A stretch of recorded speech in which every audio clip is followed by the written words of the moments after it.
بسم اللہ الرحمن الرحیم۔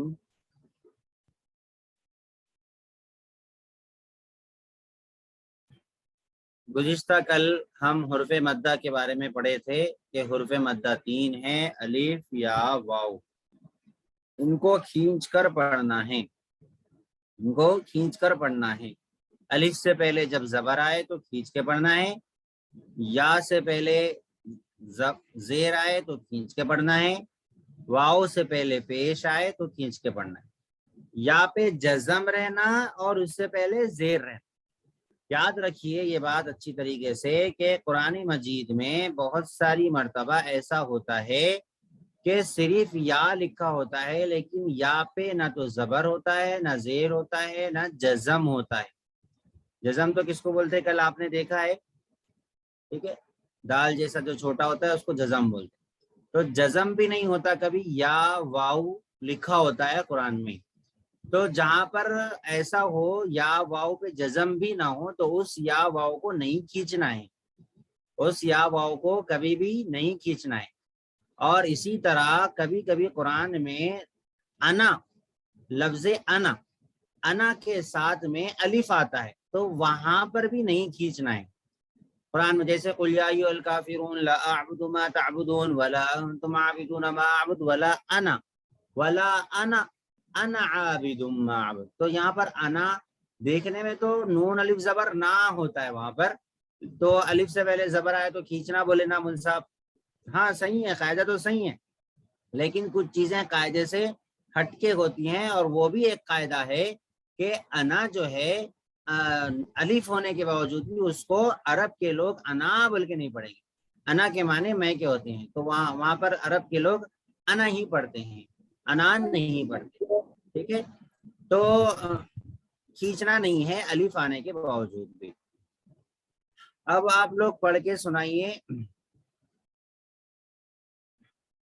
کون کون پڑھنا چاہ رہے پہلے ہاتھ اٹھاؤ بھائی، نام لوں گا پھر بعد میں نہیں پڑھیں گے، جو پڑھنا چاہ رہے ہاتھ اٹھاؤ۔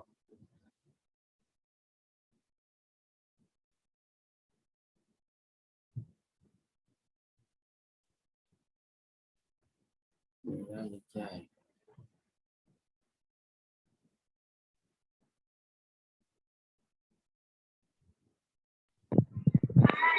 حافظ صاحب میں پڑھوں؟ جی پڑھیے۔ السلام علیکم ورحمۃ اللہ وبرکاتہ۔ سلام۔ حمزہ یا زیر ای با زیر بی تا زیر، حمزہ یا زیر ای با یا زیر بی تا یا زیر تی سا یا زیر تی جیم یا زیر جی ہا یا زیر ہی خا یا زیر کی دال یا زیر دی دال یا زیر جی را یا زیر اتنا جلدی نہیں پڑھنا، اطمینان سے رک کے سانس روک کے پڑھو۔ دال یا زیر دی، دال یا زیر دی زال یا زیر را یا زیر ری سین یا را یا زیر دی سین یا زیر سی صاد یا کھینچو اور تھوڑا کھینچو، سی اچھا کھینچو۔ سین یا زیر سی سین یا زیر سی صاد یا زیر سی شی بول رہے ہیں آپ، شی کھینچ کے پڑھنا بیٹے، شی صاد یا زیر سی کھینچ کے پڑھنا۔ صاد سین یا زیر سی صاد یا زیر سی زاد یا زیر زی صا یا زیر سی زا یا زیر زی عین یا زیر ای گین یا زیر گی فا یا زیر فی قاف یا زیر کی قاف یا زیر کی لام یا زیر لی میم یا زیر می ہا یا نون یا زیر نی وا یا زیر وی ہا یا زیر ہی حمزہ یا زیر حمزہ یا زیر ای یا زیر ای جی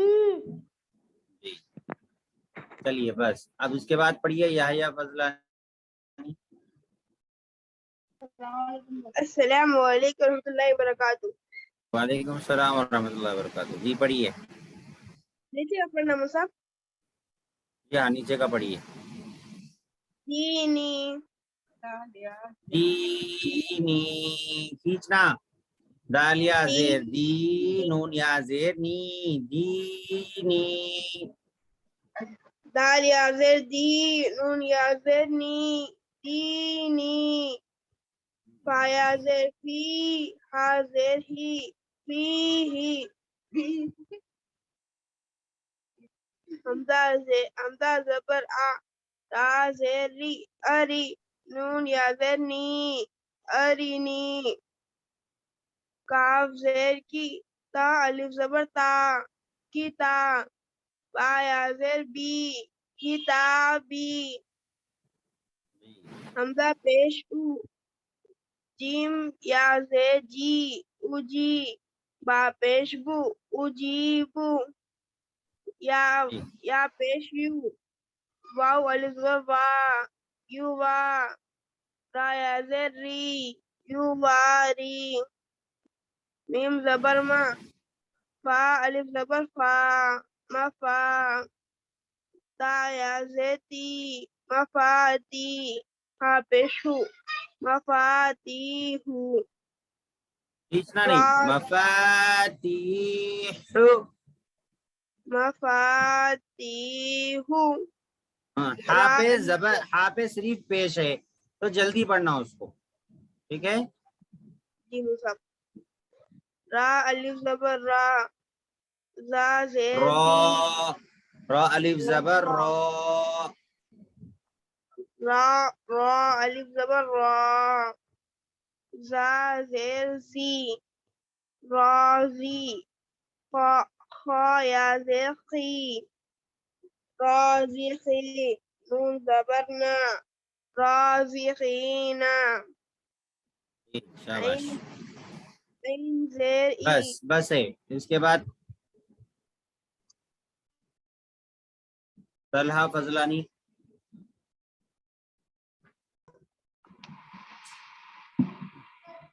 السلام علیکم. وعلیکم السلام. عین زیر ای با الف کھینچنا زبر نہیں. عین زیر عی جلدی پڑھنا. عین زیر ای با الف زبر با ای با. دا یا زیر دی ای با ای با دی. عین زبر آ زال الف زبر ضا ازا. با یا زیر بی ازابی. تا زبر تا میم الف زبر ما تما. صا یا زیر سی تماسی. لام پیش لو تماسیلو. میم زبر ما قاف الف زبر قا. دال یا زیر دی مقادی. را پیش رو مقادیرو. رو کو کھینچنا نہیں. مقادیر. ٹھیک ہے. اس کے بعد پپو بھائی.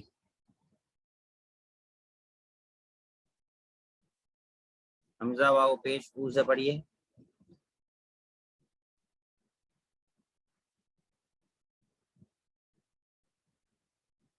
السلام علیکم. وعلیکم السلام. جی پڑھیے.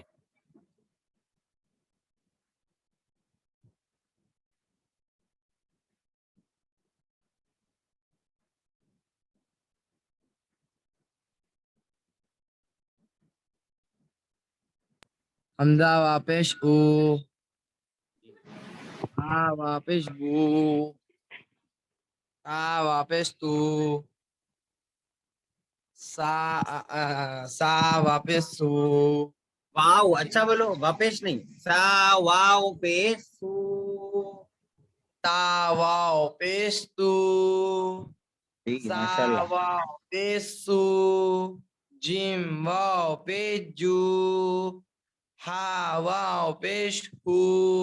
کھا واو پیش کھو دال واو پیش دو زال واو پیش زو را واو پیش رو زا واو پیش زو سین واو پیش سو شین واو پیش سو صاد واو پیش سو زوات واو پیش سو زو صاد واو پیش سو صاد موٹا پڑھنا سو صاد واو پیش سو زوات واو پیش زو قا واو پیش تو ضا واو پیش زو عین واو پیش او غین واو پیش گو فا واو پیش فو قاف واو پیش کو قاف واو پیش کو لام واو پیش لو میم واو پیش مو نون واو پیش نو واو پیش وو ہا واو پیش ہو حمزہ واو پیش او یا واو پیش او بس اس کے بعد کون پڑھیں گے ریڈمی بھائی صاحب میرے پپا پڑھیں گے.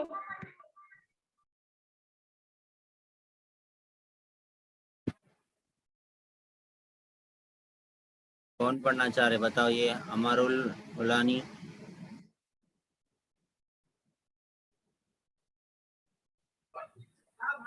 السلام علیکم آپ صاحب. وعلیکم السلام ورحمۃ اللہ. جی آگے پڑھیے آپ.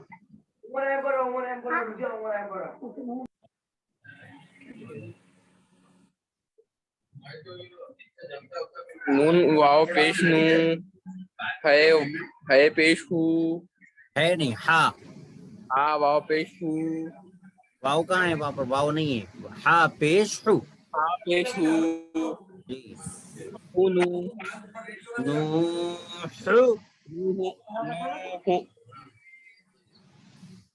تو واو پیش تو را پیش رو تو رو تو کھینچنا تو رو تو رو تا واو پیش تو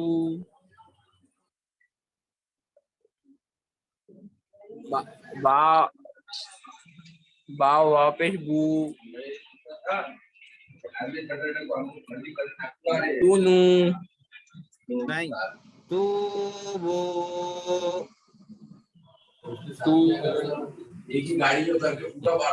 نون واو پیش نو حفیظہ میں پڑھوں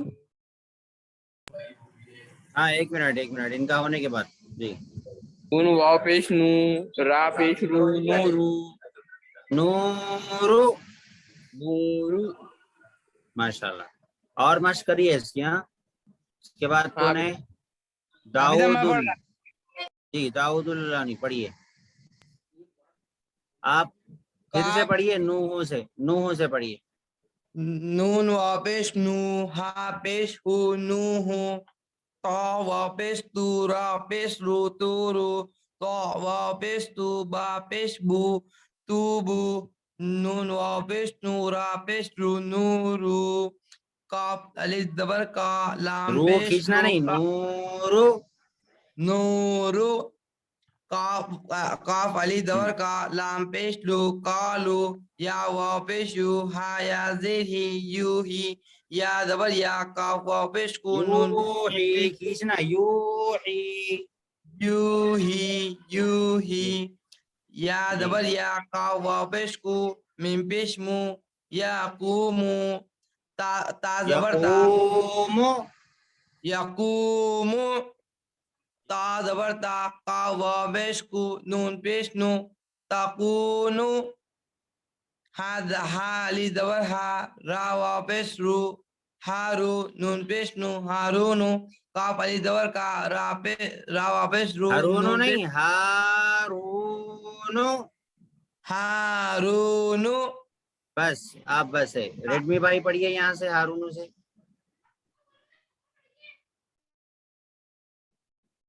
السلام علیکم. وعلیکم السلام ورحمۃ اللہ. قاف الف زبر قا